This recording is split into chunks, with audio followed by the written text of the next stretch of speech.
नमस्कार विद्यार्थी मित्रांनो, शब्दवेल मराठी क्लासेसमध्ये तुम्हा सर्वांचं स्वागत. आज आपण मराठी व्याकरणातील शब्दसमूहाबद्दल शब्द या घटकावरील प्रश्न पाहणार आहोत.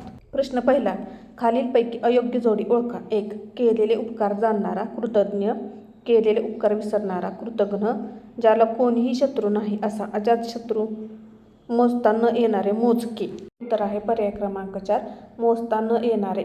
मोजके नसते तर अगणित असते. प्रश्न दुसरा, विनामूल्य पाणी मिळण्याचे ठिकाण. या शब्दसमूहासाठी योग्य शब्द निवडा. 1. पाणवठा, 2. पाणपोई, 3. विहीर, 4. तलाव. तर उत्तर आहे पर्याय क्रमांक 2, पाणपोई. प्रश्न तिसरा, खालीलपैकी चुकीची जोडी कोणती? 1.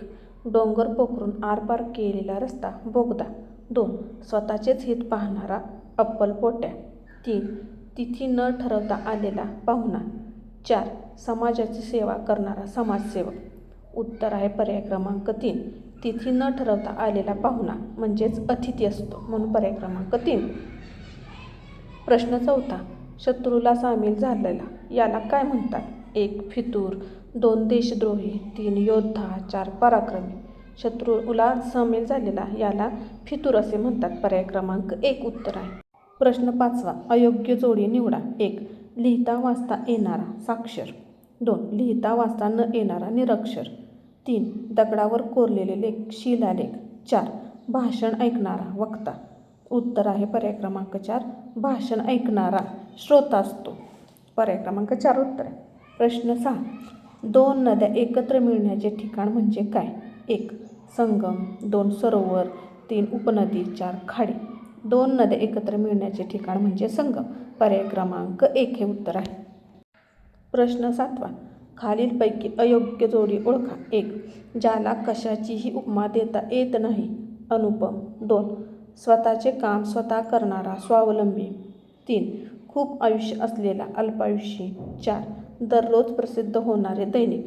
अयोग्य जोडी आहे पर्याय क्रमांक 3, खूप आयुष्य असलेला दीर्घायुष्य असतो. प्रश्न 8, एकाच वेळी अनेक गोष्टीत लक्ष देणारा याला काय म्हणतात?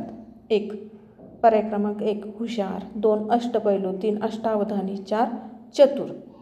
पर्याय क्रमांक 3 हे उत्तर आहे.